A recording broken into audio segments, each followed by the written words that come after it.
Alright guys, we're back for day 2 here. We're gonna get the steering rack out of here. Last time we disconnected the ball joints of the outer tie rods and we drained all the fluid. Tonight, remove the mounts and lower the subframe. So we're gonna need to hook up the crane to support the engine, and then we're gonna start unbolting some stuff underneath. Here we go.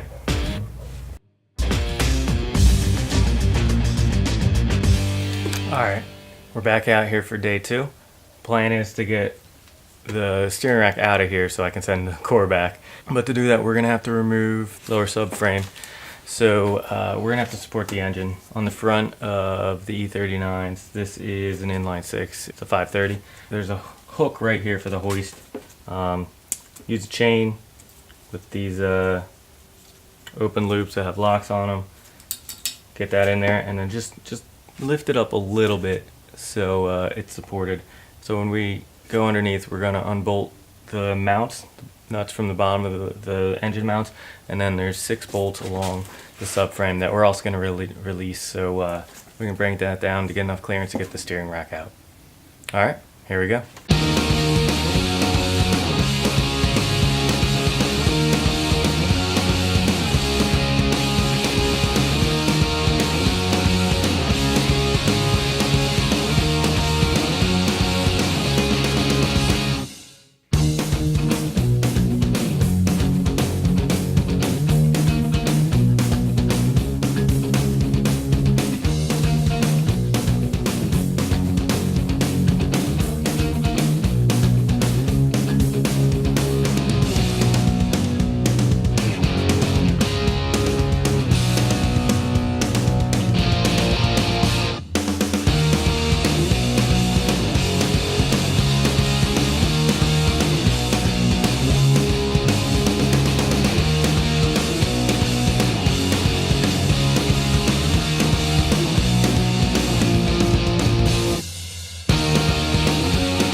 Alright, so we have the engine supported. We were under there. We undid the bolts for the steering rack. You might saw those in the GoPro footage. There's 16 millimeters. There's one on either side. You should see those straight in the subframe. And then while we're at it, 16 millimeters, also the bottom nut on the engine mounts. I loosened the nut on both sides, took them off. I feel like last time I did this, I had trouble getting them both lined up, and I had to release one of the mounts, line up one secure, and then I think the driver's side was easier to get to when you remove the airbox and stuff, and then just kind of play with it till you get it in. But we'll find that out when we go to reassemble. Also, I'll get down here. While we're in here, there's this little bracket. There we go. That kind of went around, kind of hard to see in there without a light, around the tie rod, and that was for the underbody shield.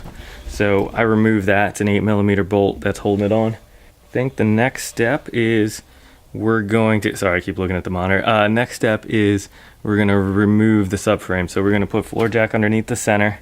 It's a little bit of a pain to move around with this engine hoist in here, but make do with what you have. Any of those 16 millimeters, if you have an electric impact gun, zip them right off. It's real simple. So we're going to loosen up those 3 subframe bolts and then have a jack underneath and slowly lower it down. I think that'll give us enough clearance. Oh, there's a level sensor if you have the auto adjusting headlights on the passenger side. That's in here. Make sure you unclip that from the control arm just in case. While I'm in here, I'm probably doing my spring, so I may unbolt the struts from the top if I need more clearance for the steering rack. But I will let you guys know.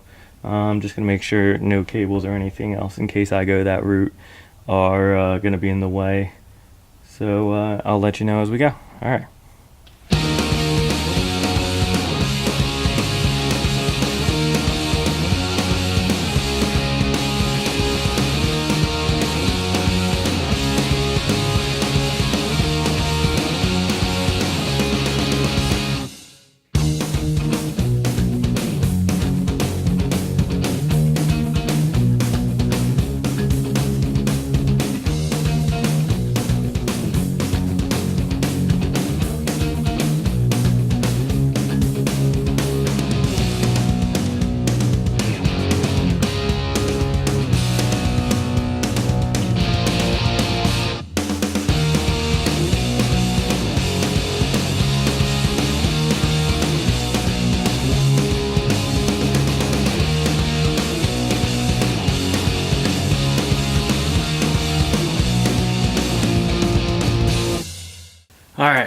So we have all 6 of those subframe bolts out. You saw I struggled a little bit.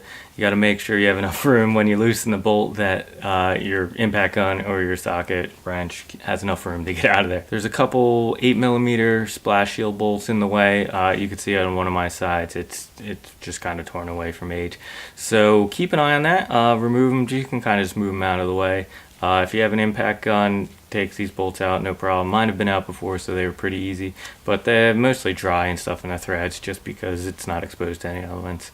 So now, before you do that, make sure you loosen the steering rack mount bolts. I did that. I'm going to remove those 2 bolts on either side. It's 16mm. There's a nut on top and the bolt goes up through. So just get a box end or open end wrench, hook it on the top nut, and then use your socket wrench on the bottom to loosen it and just pull the bolts out, set them off to the side, rethread the nuts on there just so you don't lose them. Once that's out, the fun part comes, trying to remove the steering rack itself. I'm going to try to set up the camera to show you guys. In my case, and actually in most cases you're going to have to do an alignment after this anyway, removing the struts from the top may give you enough room to lower the subframe down to get the rack out. I'm trying to leave the ends on my rack so I can align my new rack to my old rack, at least to get the car to the shop to get a proper alignment done, and that way there's not too much guessing. I am lowering my car as well, so the alignment's going to be off no matter what, but just try to eyeball and get it as close. If you're not changing the ride height of your car at all, then just line it up as best you can. You can measure the lengths, or you can just thread on your outer tie rods and try to make them equal to the new ones. Make sure your new rack is centered before you start doing that too. And hopefully your old rack you haven't touched since you centered your steering wheel. So let's give it a shot.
Okay, we hit a little bit of a snag. You probably see from the GoPro that the subframe came down, but it wasn't going to give me enough clearance that I was hoping for. So what we're going to end up doing is lowering the whole suspension down from the car. Since I'm doing springs, I need to pull these struts down anyway. There's a bolt going through the bottom of the strut. I need to remove them. So if you, bare minimum, you can pull that out and then pull off this bracket, which is holding the brake sensors for the wear sensor and ABS, and then remove the caliper, get a piece of twine, tie the caliper up. If there's anywhere on the body that you can tie it to, that would be good. The other idea is maybe if I put a bucket in here, something it can sit on, just so it doesn't get pulled down with the whole subframe, because the brake line, this is pretty much what stopped me from going any further. It looks like the brake line. So we're going to remove that, and since I need to pull these struts anyway, I'm probably just going to lower the subframe down, put it on some blocks, so I can do the rest of the work I need. I also have new front pads, so I had to remove the calipers anyway. You can either remove from the slide pins or the bracket, which I was actually moving the bracket. I might want to do the slide pins because I don't have new rotors. These ones are in good shape, so I think I'm going to remove the brake caliper itself from the bracket and then just hang that up somewhere, get it out of the way.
Whew, success.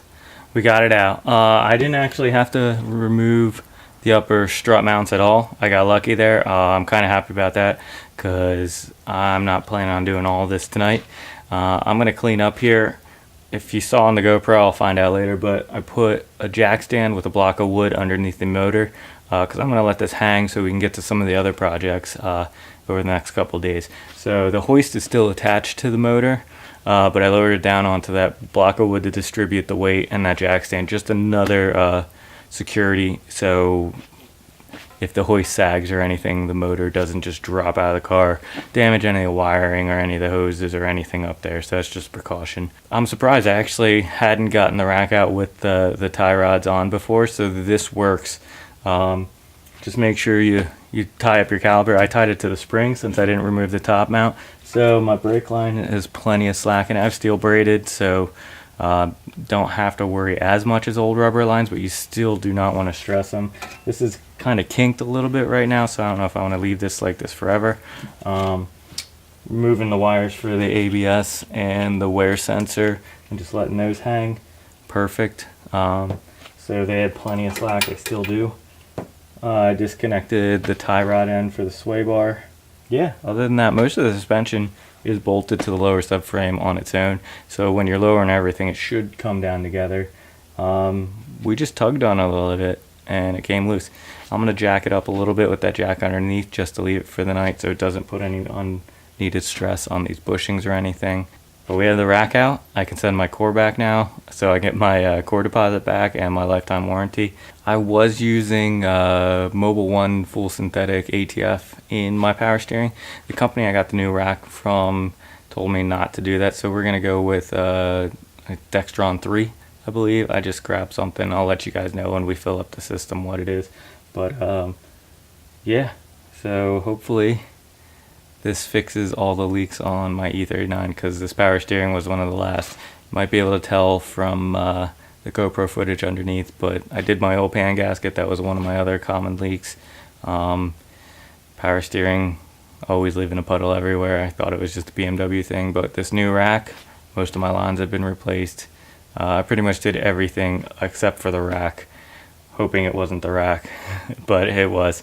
So next day we're going to show you how to get that new one in, or maybe some of these other projects. We'll see how I'm feeling tomorrow. But for now, hopefully I helped some of you out, and we have the full rack out. We're going to line it up with the other one, probably do that in the beginning of the next video, and then we're good to go. We'll fix this car up. Thanks, guys.